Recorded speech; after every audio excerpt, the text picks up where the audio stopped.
and done it on a commonsensical basis. It may require some work. This is something that I'm sensing. I was over in Nashville a number of times last year, and we'll be back there this year.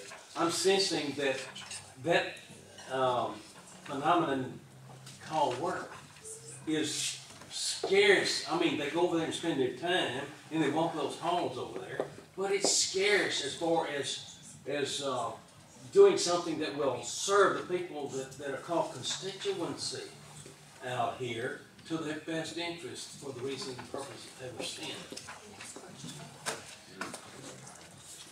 And how you're the Common Core standards are like upping to higher standards and stuff. How is testing kids, giving them 35 questions, 17 of which they have never been exposed to? We're talking second and third graders who are very impressionable here.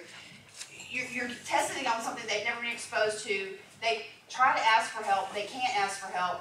They get really frustrated. They're getting the answers wrong. So half of it, basically, they're getting F's on these tests. They're setting them up for failure. How is that making them better students when the teachers aren't even allowed to teach the stuff, do their job, to teach the stuff that these standards are supposed to be upping these kids up into? I don't understand how that makes sense. You're telling me something that is just totally out of my frame of reference. In the fact you're that you're supporting teaching our children that. Okay, let me finish. When I have been in the classroom and watched a Common Core classroom, if you will, and when I talk to some teachers doing this, you know, I don't hear that at all. You've never heard that? No, but I don't hear that. I don't hear that. What I see is, and what I surmise is, that the implementation of the program, well, let me put it this way. There is a requirement that the implementation of the program should be done with fidelity and integrity. When you tell me these kinds of things, it occurs to me that the implementation of the program is not being done with fidelity and integrity. Actually, that is the program. It's to see what they know. What you do is you either send me an email and outline what has happened, and I will talk to the Department of Ed and say what is going on here. Yeah.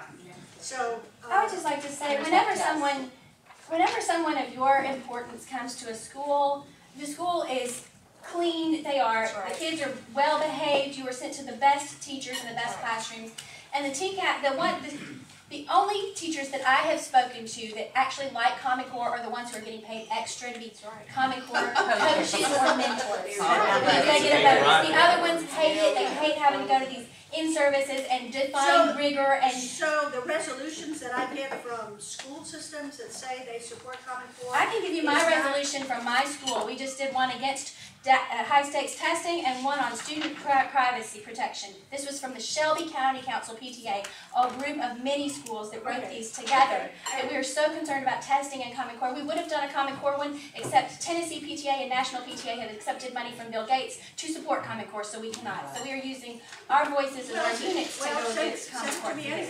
Send it to me anyway.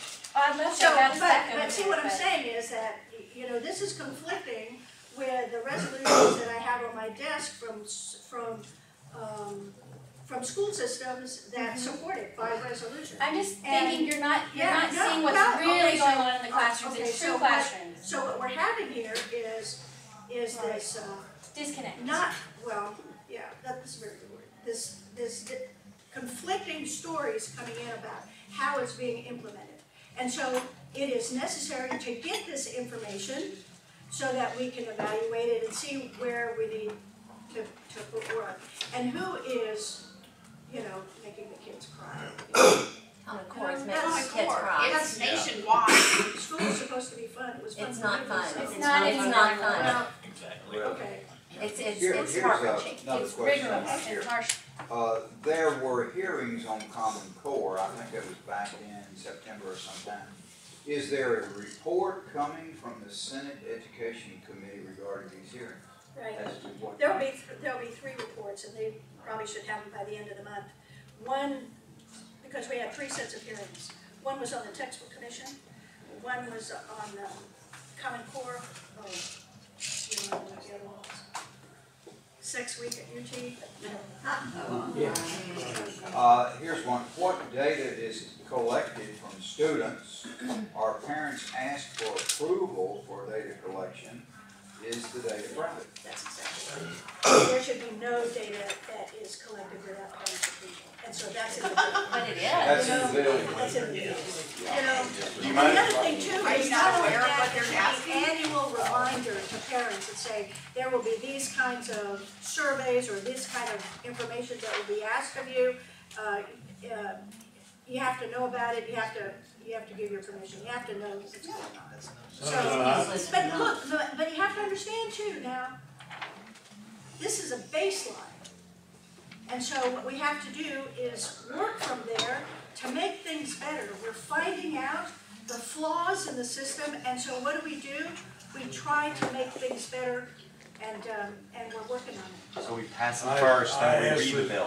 You gotta find out what's in it. And I sent an open records request to the Shelby County Board of Education, asking them, you know, what collection, what data is being collected, and is the students collected directly from the students with parental involvement, or if the parents are requested to furnish this data or information.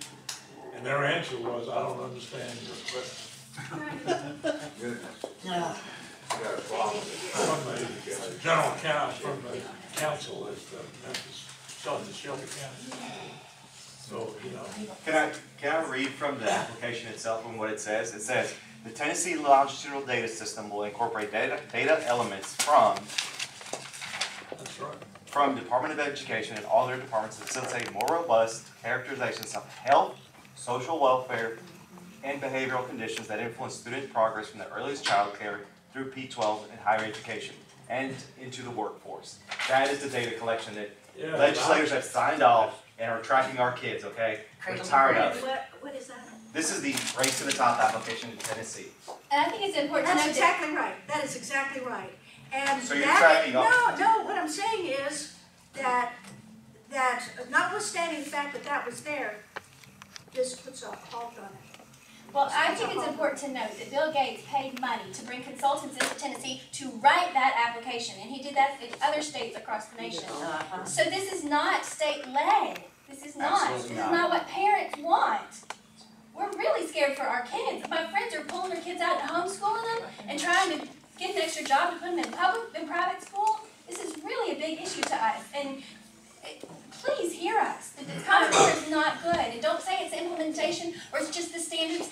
It's everything. It's the whole package in that Race to the Top application that's affecting us and our families and our neighborhoods and our communities.